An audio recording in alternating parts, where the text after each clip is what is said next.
everybody, I'm Julie Bank, the Superintendent of Animal Welfare for the City of Oklahoma City. I'm also your host for Animal Tails TV, the City of Oklahoma City's new magazine TV show bringing stories about animals, animal welfare, and things that are happening in the community right to your eyes. With me today is my co-host, Little Sam. Little Sam is an 8-week-old calico kitten who came to us as a stray, and she's looking for a new home today. She has her vaccines, she's already spayed, and she's going to make somebody a wonderful pet, like so many of the animals that come into our animal shelter. Now, each month, we are going to be bringing to you stories of animals in the community, information about amazing people who work really hard every day to save lives of animals like this. And we're going to learn a lot more of fun things that are happening within Oklahoma City that you and your pet can participate in. Today's show is going to be all about Oklahoma City Animal Welfare. We're going to learn about our new philosophy as an organization and see some of the new kennels that we have, making the lives better for the animals that we serve. It's also October time, so we're going to learn some Halloween pet tips on how you can make sure your animal is safe during the holiday. And we're going to also bring to you some information about spay and neutering your animal so that you can learn a program to assist you in being a responsible pet owner. We're so excited about this television show, and we hope that you enjoy it as well. Before we learn more about adoption, we are going to see some Happy Tail success stories of animals that have been adopted from our facility and our people.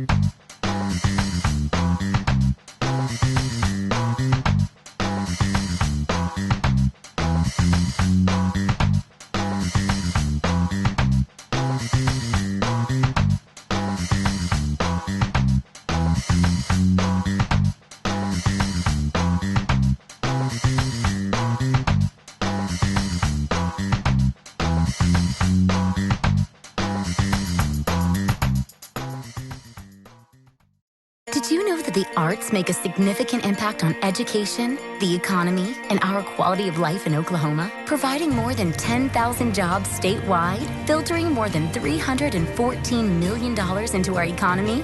Yes, the arts create all kinds of beautiful things. And making Oklahoma an even better place to live is the most beautiful thing of all. It doesn't take a big donation to make big things happen. Support Allied Arts today. A little give is all it takes. Welcome back to Animal Tails TV, and we are here today with John Gary, our unit supervisor for Oklahoma City Animal Welfare. We're going to be talking about some exciting things that are happening at the shelter right now. Welcome, John. Welcome, Julie. Glad to be here. Who do you have with you? This is Barkley. He's a 14-year-old poodle mix that was surrendered by his owner, and he's fixing to go into our adoption program. It's very sad that he's 14 and he was turned over by his owner. Yes, but the good news is he's still he's a poodle mix, so he's got a lot of years left still, and I think we'll be able to get him a good home. He seems like he's got a lot of pep in his step, and he'll make somebody a really great family pet. Very energetic 14-year-old. Well, thank you for being with us today. Tell us about yourself, because you've been at the shelter for a very long time. Yes, August was 16 years. I've done a lot of different jobs there over those 16 years, but currently I'm the operations supervisor there, and so I kind of supervise all the shelter operations and oversee the kennel operations. 16 years. You must have seen so many changes over the 16 years. Tell me about what you see going on and what it's like today working there. Well, it's definitely a much different organization today. We've gone through so many changes, and the biggest one is the amount of lives that we're saving. Our philosophy has changed, and our focus has been gone in the direction where we're focused every day on saving more and more lives, and it shows every year. Our numbers have gotten better and better, and we just continue to do that through our different adoption programs and the other partners that we work with to provide assistance to the community for spay and neuter and all the other things that we work through with them. It's made a tremendous difference in us and in the way that we're seen in the organization, as an organization in the community. So Oklahoma City Animal Welfare has so many different focuses, from animal sheltering to field services. How do we balance the need for public safety with our desire to get every animal home? It can be a struggle at times. It really can, but I will say we have a tremendous staff that have worked very, very hard to work with the community. Our field operations staff and our field officers work so hard every day to to try to work with them and educate them, and I think it's made a huge difference in the way that we're seen by them, and also it helps our shelter staff whenever we have to deal with them when they're there in the shelter. So you talked before about saving lives or the live release rate. Can you tell us a little bit more about what that means and some of the things that we do to try to save as many lives as we can? Well, you know, we focus a lot on our live release rate, which is basically just the percentage of animals that go out of the shelter alive each year. And in 2007, when we decided to really make a huge change in our community, our live release rate was only about 27%. Since then, we finished last year at about 68%, and we believe that our ultimate goal is to get to 75%, and we're going to be able to do that in the next couple of years. And we put a lot of focus in on different adoption programs and adoption events, and working with our partners. We have a lot of transfer partners that take animals into their programs, and they do a lot of spay and neutering in the community as well. And I think working together with them, we've made a huge, huge difference. And then we've had a lot of national partners that came in, like ASPCA and PetSmart Charities, who've provided us grants. It's also allowed us to do a lot of different things that we may not have been able to do without them. So working at an animal shelter, especially ours, can be very emotional, both exciting emotion and sometimes sad emotion. What makes you come to work every day? Well, I think that's part of it. That emotional roller coaster kind of makes every day different, and you know, there's a lot of sad things that you get to see in our line of work, but really it's the good that makes it all worthwhile at the end of the day. You're coming back every day and knowing that you made a difference, and not just in these pets' lives, but in a lot of people's lives. You know, getting to see the reaction for people as I get on new pets, and all the things that comes along with that. It just makes every day worth coming to work. I think our silly goose here is whining, but I think she's whining because she's happy. Yes. You're going to give her a treat? Cool. So recently the City Council authorized money to be put into renovating our facility. Can you tell us more about what that has meant to the facility and what it currently looks like in comparison to what it was in the past? Absolutely. We were fortunate back in 2007. We did a big construction project for our cats. At that time, our cats, unfortunately, were being housed with our dogs, and so we had a bond project that helped provide new cat facilities and new glass cat rooms for our cats. And so we were very, very lucky last year that the city approved and funded us to improve our kennel areas so we could improve the area for the dogs as well. And so it's a much, much different facility today.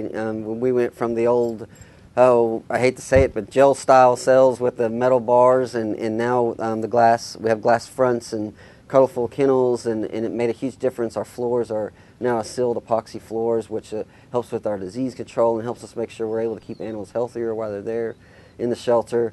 And the atmosphere is just so much different, and it's so much aesthetically pleasing, but also healthier and better for the animals that are there. So it's better for the animals medically. It's better for the people who come in and adopt. Do we anticipate new people coming in and wanting to come and adopting at the shelter, or what do we think that's going to do for our adoption rate?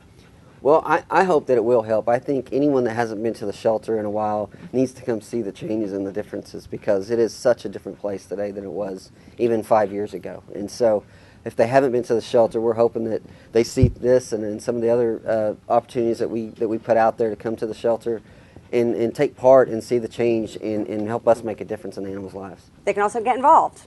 They can. We have a volunteer program that's expanding all the time, and more opportunities become available for people to actually come and provide assistance and work in the kennels and work with the animals that are there. So I'm going to recap what you said. They can volunteer their time, they can get involved by coming and adopting, or they can just come and see what the Oklahoma City Animal Shelter is like and really see how we're making a difference in the community. That's right, and we love to have people come down to the shelter and see the difference and the changes that have happened there. Great. Well, John, thank you so very much for coming here today, and thank you for 16 years of service to Oklahoma City and specifically to the animals that we have in our care. You have made a real difference in the lives of so many animals and people, and I just wanted to thank you very much for that. Appreciate it. Thank you. I appreciate being here. We'd like to show you now some pictures of animals that are available for adoption at Oklahoma City Animal Welfare. These are animal welfare selfies, or what we like to call welfies.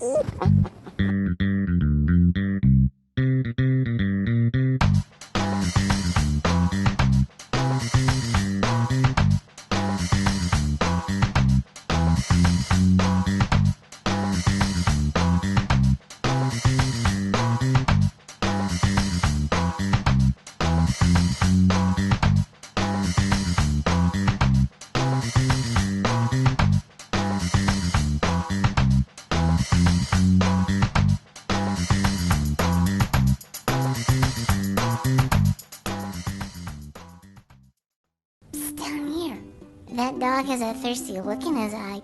Did you know that it's really not that hard to save water? Like here in the sink. Don't make me run too much. Could somebody shut me off?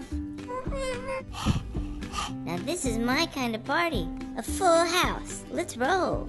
Hey, we're in a drought, which means I'm kind of a big deal. So save me. Really? Save me!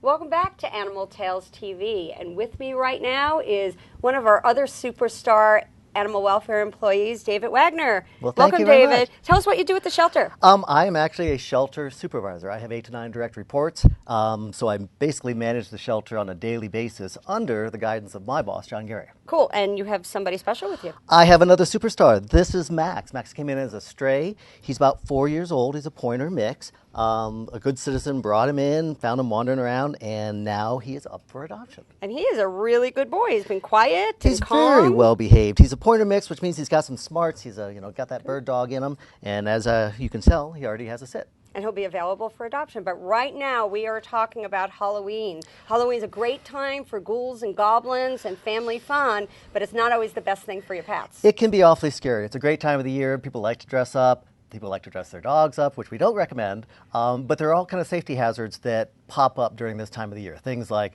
electrical cords that animals will chew on. We have open flames sometimes in pumpkins. That can be dangerous. Or even eating the pumpkin. Absolutely. Pumpkins are not particularly toxic, but it can upset the stomach of the animal, so you got to be careful about that. And then, of course, candy.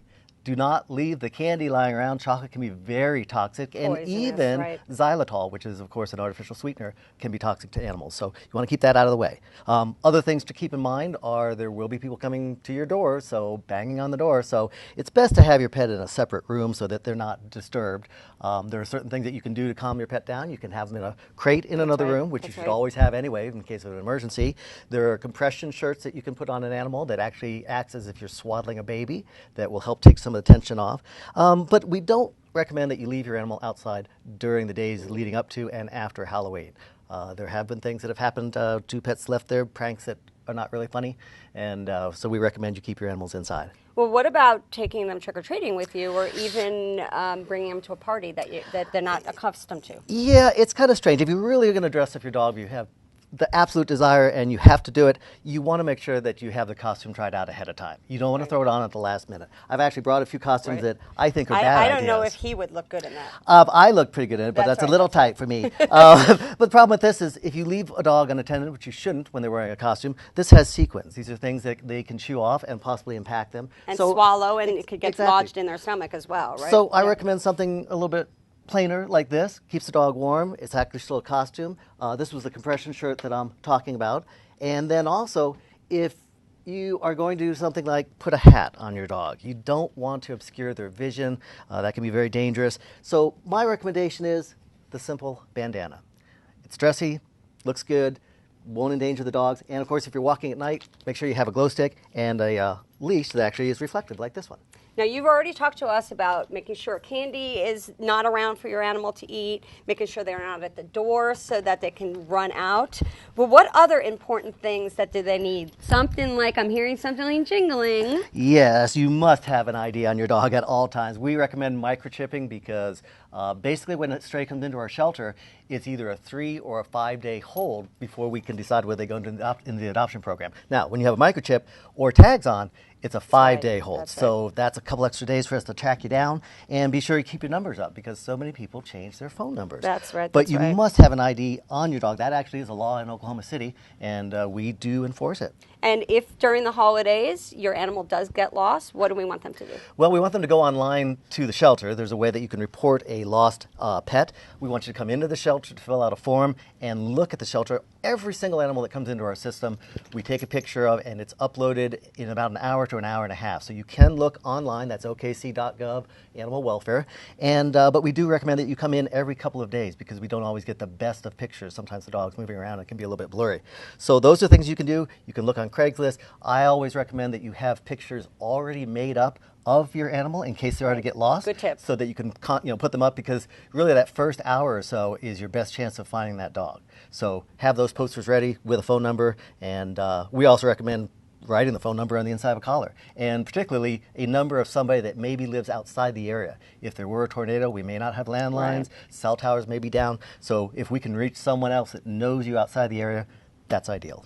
So we are reminding you to protect your pets during the holiday, but we've been talking about dogs. What about cats? Cats, of course, cats get into everything. So things like tinsel or anything that is that material, of course, electrical cords, lights. Kittens especially are going to be getting into things, so you want to keep an eye on them. They will chew on things also, and they could possibly get electrocuted. So, and during holidays, people come in and out for trick-or-treating. They might leave doors open, so it's always best to keep your cats indoors. and cats are very, very fast, so they might dart Keep your through. cats indoors. Make sure that they have identification on them. Make sure that your dog has identification on them. If they get lost, come to the shelter, and also visit us on our website. Again, that website address is OKC.gov/animal welfare. okc.gov/animal welfare. We want you to check the website. We want you to make sure you always know where your animals are, and make sure, most importantly, have lots of fun with you and your family on Halloween. Each month on Animal Tales TV, we are going to be bringing you important pet tips to help you be a responsible pet owner and give you ideas and services on how we can help you be that person. Right now, we're going to learn about spay and neutering your pet and a program that Oklahoma City Animal Welfare has to help you be responsible. Hi, I'm Tommy Allen, and I'm a veterinary assistant here at Oklahoma City Animal Welfare. Today I'm going to be talking to you about the benefits of spaying and neutering your pets. Spaying and neutering is a surgical procedure that's performed to keep your pets from having litters of puppies and kittens. There are several benefits to spaying and neutering your pets. First, it decreases the chance of health problems such as testicular cancers and mammary tumors. It also decreases the chance of behavior problems such as your pets getting out of your yard and roaming around. But ultimately, it decreases the amount of animals that we bring in here at the animal shelter. Oklahoma City Animal Welfare offers a program to help citizens of Oklahoma City have their pets spayed and neutered for free. For more information, visit our website at okc.gov/animal welfare.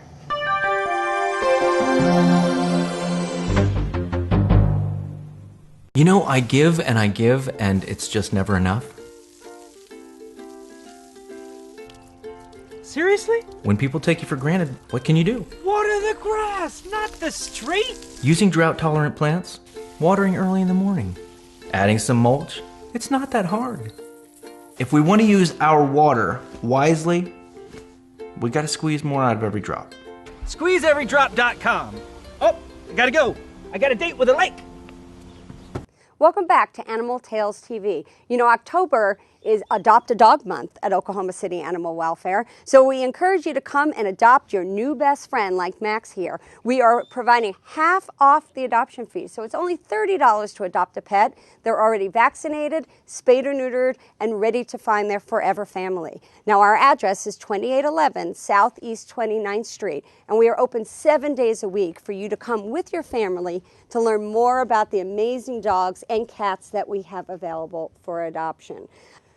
Special thanks to our guests today, both the human and the four-legged guests. We want to thank John Gary and David Waggoner and our kitties and dogs who came here today to tell you all about what's happening at Oklahoma City Animal Welfare. As exciting things happen, and next month we are going to be talking about wellness, the importance of vaccinations and keeping your animals healthy. And we're also going to spend time talking how you can get involved with animals in Oklahoma City for the holidays. Now, right now, we encourage you to join us on our Facebook page and our Twitter page, and to also sign up to receive our monthly online newsletter at okc.gov/animal welfare. Thanks for visiting Animal Tales TV today, and we look forward to bringing you lots of information about animals in the Oklahoma City community in the future.